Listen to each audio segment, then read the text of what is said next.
आप सभी को जय मसीह की। प्रभु यीशु मसीह के नाम से मैं आप सभी का स्वागत करता हूं आज के वचन के लिए। परमेश्वर के प्रिय लोगों, करीबन 16 बातें हम देख चुके हैं यीशु मसीह के जीवन शैली से।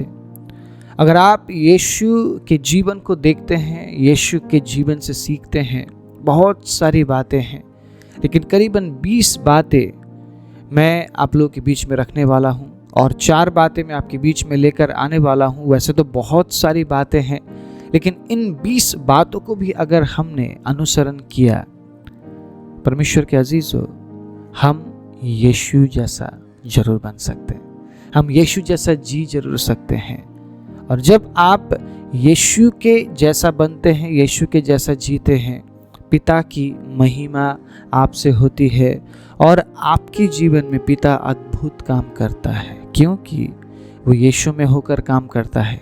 आप समझ रहे इस बात को? तो अगर हम यीशु मसीह जैसा बनना, यीशु मसीह जैसा दिखना, यीशु मसीह जैसा बोलना, यीशु मसीह जैसा कार्य करना शुरू करते हैं, तो हमारा परमेश्वर महिमित होता है और हमें इस्तेमाल करता है। आज कुछ ऐसी बातें मैं आपके बीच में रखना चाहूँगा यीशु मसीह के जीवन शैली से, जो बात यीशु मसीह को बिल्कुल डिफरेंट बनाता है। जितनी भी बातें मैंने आपके बीच में रखी है, वो सारी बातें यीशु मसीह को अलग बनाता है ना। यीशु मसीह जैसा कोई नहीं है। अगर ये बात हम कहते हैं तो उस बात के पीछे का कारण हमें समझना पड़ेगा। यीशु मसीह में क्या ऐसा था कि यीशु मसीह को सबसे डिफरेंट और अलग बनाता था। 16 बातें मैंने बता दिया है, 4 बातें और बताने वाला हूँ। अगर आपको जानना है कि यीशु मसीह क्यों अलग थे सबसे, यीशु मसीह क्यों डिफरेंट थे सबसे, यीशु मसीह को कौन सी बात सबसे डिफरेंट और अलग बनाती थी, 20 बातें इस चैनल में आप देखिए, सीखिए और आशीषित होकर दूसरों तक आप पहुंचाइए। मैं विश्वास करता हूं अगर आपने 1 से लेकर इन 20 बातों को ध्यान से सुनकर, सीखकर, अपने जीवन में लागू कर अगर आप आगे बढ़ते हैं, बहुत आयत का आशीष आपके जीवन में महसूस करने वाले हैं। प्रभु की उपस्थिति को आप महसूस करने वाले हैं और कहीं ना कहीं दूसरों के लिए आप एक उदाहरण और आशीष का कारण जरूर बनने वाले हैं। जितनी बातें मैं आपके बीच में लेकर आ रहा हूं, उन बातों को कंप्यूटर की तरह अपने दिमाग में स्टोर मत कीजिएगा। हम बहुत सी बातें अपने कंप्यूटर और लैपटॉप में रखते हैं, जिन बातों को हम ढूंढते भी नहीं है, खोजते भी नहीं है, बस पड़ा हुआ है। वो हमारे कंप्यूटर के हार्ड डिस्क में, फोन के मेमोरी में, ना लैपटॉप के मेमोरी में, हार्ड डिस्क में पड़ा हुआ है और हमें मतलब नहीं है। सालों पुरानी बातें हमने रखी हुई है और कभी हम उन बातों को देखते भी नहीं है। कोई काम हमें उन बातों से नहीं है, लेकिन रखा हुआ है, वो चीज़ें रखी हुई है। बस हम ये चाहते हैं कि मेरी जो फाइलें हैं वो मेरे कंप्यूटर और लैपटॉप में पड़ी रहे। मुझे कोई मतलब नहीं होने पर भी मैं इसे रखूंगा, संभालूंगा, क्या पता कभी ज़रूरत पड़े।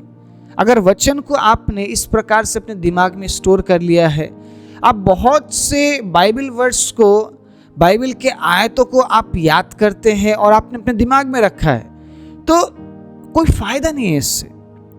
जो बातें मैं अभी बता रहा हूं, तुरंत इसको क्या करना, लागू करना है, तुरंत एक्सेप्ट करना है। परमेश्वर के अजीजों, जब आप तुरंत एक्सेप्ट करते हैं तो आपके जीवन से वो बातें दिखती है, और जब आपके जीवन से वो बातें दिखेगी, परमेश्वर अद्भुत काम करेगा। आप समझ रहे हैं? परमेश्वर किसके जीवन में काम करता है, किसके जीवन से काम करता है, ये बात हमें समझना बहुत जरूरी है। जो वचन को स्टोर करके रखते हैं, उनके जीवन में या उनके जीवन से परमेश्वर काम नहीं करता है। परमेश्वर उनके जीवन से या उनके जीवन में काम करता है जो वचन को सुनते नहीं बल्कि मानते भी है। इसीलिए याकूब कहता है, वचन पर चलने वाले बनो, केवल सुनने वाले नहीं जो अपने आप को धोखा देते हैं। मैंने इतने दिनों में एक बात को बार बार रिपीट किया है हर एक प्रचार में। अगर आप ये कहते हैं कि मैं यीशु जैसा बन गया हूं, मैं यीशु में हूं, यीशु मुझ में है, और ये बातें अगर आप में ना दिखती हो, ये आदत अगर आप में ना हो, ये स्वभाव अगर आप में ना हो जो मैं बता रहा हूं, परमेश्वर के अजीजों, आप झूठे हैं, आप में झूठ है, आप में सत्य नहीं है। आप समझ रहे इस बात को? इसी प्रकार अगर वचन को हम सिर्फ सुनते रहे, उसको मानने की अगर हमने चौकसी ना की, अगर उस वचन के अनुसार चलने की हम चौकसी ना करें, तो हम खुद से झूठ बोल रहे हैं कि मैं वचन पर चलता हूं।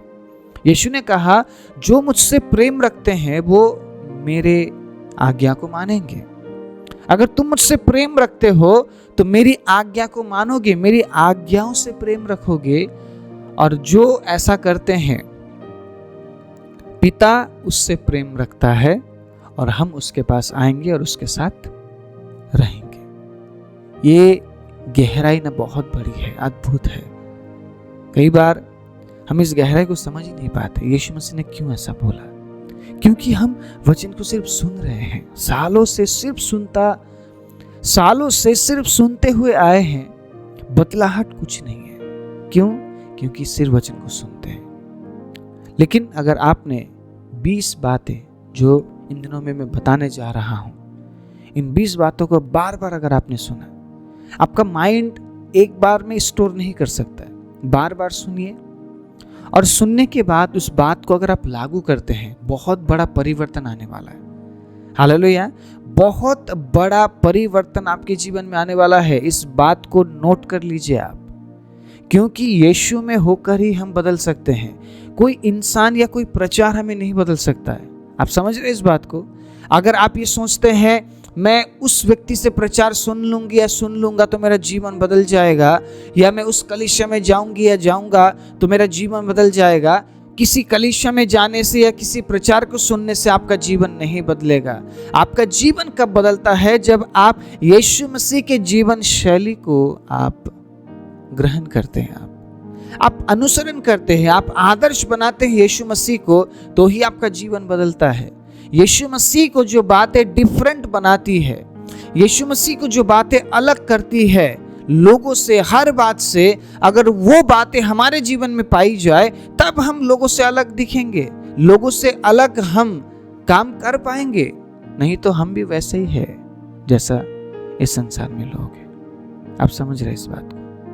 परमेश्वर के अजीज हो, मैं आपको ये नहीं बता रहा हूं कि आप उसके जैसा कैसा बनेंगे, उसके जैसा कैसे बनेंगे, वैसा कैसे करेंगे। नो, मेरा मकसद है आपको ये सिखाना और ये बताना कि यीशु मसीह जैसा आप कैसे बन सकते हैं। यीशु मसीह में कौन सी ऐसी बात थी जो मुझ में और आप में होना चाहिए। जितनी बातें मैं आपके बीच में लेकर आ रहा हूं, उतना ही मैं आशीषित हो पा रहा हूं परमेश्वर के अजीजों। जितना मैं आप तक पहुंचा रहा हूं, परमेश्वर उतना ही मुझे और उत्साहित कर रहे हैं सीखने के लिए, जानने के लिए, समझने के लिए। आज भी मेरी प्रार्थना यही है कि पवित्र आत्मा आपके समझ को खोले, आपके दिलों को खोले, ताकि इस वचन को आप अधिकाई से अपने दिल में बसने आप दे सके। आमीन। Praise the Lord. आज हम पढ़ेंगे मत्ती 15 अध्याय, उसके 32 आयत से, बड़े ध्यान से सुनिएगा। यीशु ने अपने चेलों को बुलाया और कहा, मुझे इस भीड़ पर तरस आता है, क्योंकि वे 3 दिन से मेरे साथ है और उनके पास कुछ खाने को नहीं है। यीशु मसीह तरस से भरे हुए परमेश्वर है। हालेलुया। और जब यीशु मसीह शरीर में थे, तब भी वो तरस से भरे हुए थे। यही बात यीशु मसीह को डिफरेंट बनाती है। आप समझ रहे हैं? और ये जो तरस है ना, ये तरस आप यीशु मसीह बिना अपने जीवन में नहीं जगा सकते। आप अगर आप ये कहते हैं कि मैं यीशु के बारे में जानता हूं, सुनता हूं, लेकिन यीशु के जीवन शैली को अगर मैं ना अपनाऊं, तो ये तरस आपके जीवन में कभी आ ही नहीं सकता। क्या आप कभी मुफ्त में किसी पर तरस खाते हैं? आप मुझे बताइए। आप तरस खाने के लिए फायदा ढूंढते हैं। आप बहुत सारी बातें होती है हमारे माइंड में जब हम किसी पर तरस खाते हैं, किसी के लिए कुछ कार्य करते हैं। लेकिन यीशु मसीह ने बिना किसी स्वार्थ के लोगों पर तरस खाई है। यीशु मसीह लोगों को देखकर तरस से भर गए और उनके लिए कुछ करना यीशु ने चाहा। हम लोगों के लिए तब तक कुछ कर नहीं पाएंगे जब तक उनके लिए हमारे अंदर तरस ना हो। और ये तरस कब आता है परमेश्वर के अजीजों? ये तरस तब आता है जब आप यीशु मसीह में होकर जीते हैं, यीशु मसीह के जीवन शैली को अपनाते हैं। जैसा यीशु ने तरस खाया, क्या वैसा आज हम तरस खाने के लिए तैयार हैं? जब आप लोगों को देखते हैं, आपके अंदर कौन सी भावना आती है, वही आप असली इंसान हैं। आप समझ रहे इस बात को? जब आप लोगों को देखते हैं, अगर आपके अंदर तरस आती है तो कहीं ना कहीं आप यीशु मसीह के साथ जुड़े हुए हैं। अगर आपके अंदर तरस नहीं आता है, आप यीशु से दूर हैं और हमें यीशु के करीब आने की जरूरत है। ये बात बहुत सेंसिटिव है। जब मैं यीशु के करीब आने की बात करता हूँ, बहुत सेंसिटिव है। आप यीशु मसीह के बारे में जान सकते हैं, आप बड़ी बड़ी बातें बोल सकते हैं, आप वचन सुन सकते हैं, सुना सकते हैं, लेकिन यीशु के करीब आना सबके बस की बात नहीं है।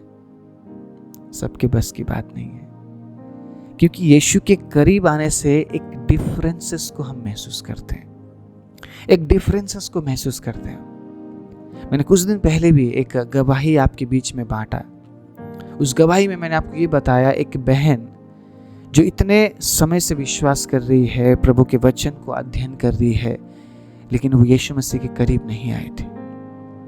परमेश्वर ने मुझे अगुवाई किया उस बहन के लिए प्रार्थना करने के लिए। मैंने साफ कहा, प्रभु मैं प्रार्थना नहीं करूंगा, क्योंकि वो बहन है इसलिए मुझे प्रार्थना नहीं करना है। लेकिन परमेश्वर ने अगुवाई किया, इसके लिए प्रार्थना कर। और जब फोर्सफुली मैं गया उस बहन के लिए प्रार्थना करने के लिए, प्रभु ने अगुवाई किया मुझे कि जा प्रार्थना कर। उस बहन ने पहली बार पश्चाताप किया। वो अब वचन को अध्ययन कर रही थी। आप समझ रहे इस बात को? वो जानती थी वचन में क्या लिखा है, वो जानती थी यीशु मसीह कौन है, लेकिन उसने पश्चाताप नहीं किया था। बहुत से ऐसे लोग हैं जो वचन को जानते हैं, यीशु मसीह को जानते हैं, लेकिन यीशु के करीब वो नहीं आए। जब मैंने उस बहन के ऊपर हाथ रखा, मैंने प्रार्थना करना शुरू किया, पवित्र आत्मा की उपस्थिति वहां पर थी। फूट फूट कर रोने लगी वो। मैंने उसे डांटा नहीं, मैंने उसे कुछ भी नहीं बोला, लेकिन यीशु मसीह ने उसके मन को ऐसा बदल दिया। आप समझ रहे इस बात को? डिफरेंट है उसके पास आना और उससे दूर होकर बड़ी बड़ी बातें बोलना, बहुत डिफरेंट है। आप उससे दूर होकर बहुत कुछ बोल सकते हैं, ये है वो है, ऐसा है वैसा है। उसके पास आइए, फिर आपको डिफरेंस का पता चलेगा। एक अलग बात आप में होगी परमेश्वर के अजीजों, डिफरेंट होगा वो बात जब आप उसके करीब आते हैं, क्योंकि यीशु के करीब रहने वाले ही तरस के बारे में समझते हैं। आप खुद सोचिए, आपने, मैंने, इस संसार में हर एक व्यक्ति ने कितना पाप किया ना, कितना पाप किया। उन पापों को कई बार हम याद करने से हमें ही बुरा लगता है कि मैंने वैसा पाप क्यों किया, और कई बार हम रोते भी हैं पवित्र आत्मा में होकर। पवित्र आत्मा हमें एहसास दिलाते हैं कि हमने कितना पाप किया है, और हम आंसुओं के साथ होते हैं, प्रभु से क्षमा मांगते हैं, और हमें बुरा लगता है कि हमने प्रभु के, परमेश्वर के विरोध कितना पाप किया। आप सोचिए परमेश्वर को कितना बुरा लगता होगा हमें देखकर कि हमने प्रभु से दूर होकर इतना पाप किया, या आज भी हम पाप करते हैं।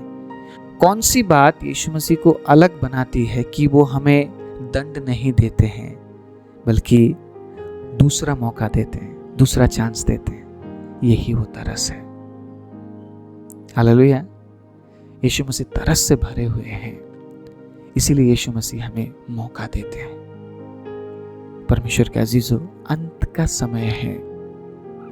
अगर हम तरस से भरे हुए नहीं हैं, हम किसी को बचा नहीं पाएंगे, हम किसी को प्रेम नहीं कर पाएंगे, हम किसी के लिए भला नहीं सोच पाएंगे, हम किसी के लिए भला नहीं कर पाएंगे, क्योंकि शैतान बहुत चालाक है, शैतान क्रूर है, शैतान के अंदर कोई तरस नहीं है। अगर आप यीशु में हैं तो आप में तरस होगी, लेकिन अगर आप यीशु मसीह में नहीं हैं, आप में तरस की बात नहीं होगी। आज इस वचन से मैं आपको उत्साहित करना चाहता हूँ। यीशु मसीह की जीवन शैली को अपना लीजिए ताकि आप तरस से भर सके। अगर आप यीशु के जीवन शैली को अपनाते हैं, आप में तरस दिखेगा। लेकिन अगर आप सिर्फ यीशु की बातें कहते हैं कि मैं ऐसा जानता हूँ यीशु मसीह के बारे में, यीशु मसीह मेरे अंदर है, मैं उसके वचन को पढ़ता हूँ, मैं वचन को याद रखता हूँ, और अगर आप तरस ना खाते हो, आप झूठे हैं। मैं फिर से कहता हूँ, आप झूठे हैं। अंत का समय है परमेश्वर के अजीजों, अंत का समय है। अगर अब भी हम इस तरस से दूर है, हम दूसरों के लिए तो क्या, हम खुद के लिए भी आशीष का कारण नहीं बन पाएंगे। क्योंकि जब आप तरस खाते हैं ना, आप प्रबंध करते हैं। जब आप तरस खाते हैं, आप दूसरों के लिए विचार करते हैं। जब आप तरस खाते हैं, आप उपाय भी करते हैं। आप समझ रहे हैं इस बात को? एक कलीसिया के अगुवे के अंदर तरस होना बहुत जरूरी है। एक परिवार के अगुवे के अंदर तरस होना बहुत जरूरी है। अगर आप अगुवेपन में हैं और आपके अंदर तरस नहीं है, आप उस भीड़ की अगुवाई नहीं कर पाएंगे। अगर आप तरस से भरे हुए नहीं हैं, आप लोगों के बारे में कभी सही भावना आप नहीं लेकर आ पाएंगे। आपके अंदर कभी किसी के लिए अच्छा विचार होगा ही नहीं, क्योंकि आपके अंदर तरस नहीं है। आप हमेशा कंपटीशन करेंगे। आप हमेशा दूसरों को नीचे गिराने की कोशिश करेंगे। अब उस समय नहीं है। अब उस समय खत्म हो चुका है परमेश्वर के अजीजों। अब हमें एक दूसरे को उठाने की जरूरत है, एक दूसरे को सहायता देने की जरूरत है, एक दूसरे को बढ़कर प्रेम करने की जरूरत है, एक दूसरे के बारे में अच्छा विचार रखने की जरूरत है। क्योंकि प्रभु ये चाहता है, परमेश्वर ये चाहता है। मसीह में होकर अगर हम कुछ करते हैं तो उससे मसीह की महिमा होती है। तो मसीह में होकर अगर आप तरस खाते हैं तो ही मसीह की महिमा होगी। आप समझ रहे इस बात को? मसीह में होकर अगर हम स्वार्थी स्वभाव से जिएंगे तो उससे परमेश्वर की महिमा नहीं होती, बिल्कुल भी परमेश्वर की महिमा नहीं होती। अगर आज हम ये कहते हैं कि मैं यीशु में हूं, यीशु मुझ में है, हमें तरस से भरा हुआ होना बहुत जरूरी है। और ये तरस सिर्फ यीशु मसीह आपको दे सकता है। इसलिए आइए यीशु में होकर जीवन व्यतीत करें, यीशु मसीह को अपना आदर्श बनाएं, यीशु मसीह के जीवन शैली के उस पद चिन्हों पर हम चलने लगे, ताकि जैसा यीशु मसीह ने तरस खाया वैसा ही हम भी एक दूसरे पर तरस खाएं और लोगों के लिए, समाज के लिए, परिवार के लिए, कलीसिया के लिए आशीष का कारण हम बन सके। आइए अपने आंखों को बंद करें। सर्वशक्तिमान जीवे दयालु परमेश्वर, धन्यवाद देते हैं प्रभु आपके अद्भुत जीवन शैली के लिए, जिस जीवन से प्रभु हम इतनी बातें सीख रहे हैं। प्रभु कई बार हम इस आस में लोगों की ओर ताकते हैं, इस व्यक्ति से शायद मैं ये सीख पाऊंगा, उस व्यक्ति से शायद मैं ये सीख पाऊंगा, लेकिन हम भूल जाते हैं प्रभु आपने एक ऐसा जीवन जिया। प्रभु शरीर में होकर आप एक ऐसा जीवन जी कर गए जिस जीवन से हम बहुत सी बातें सीख सकते हैं।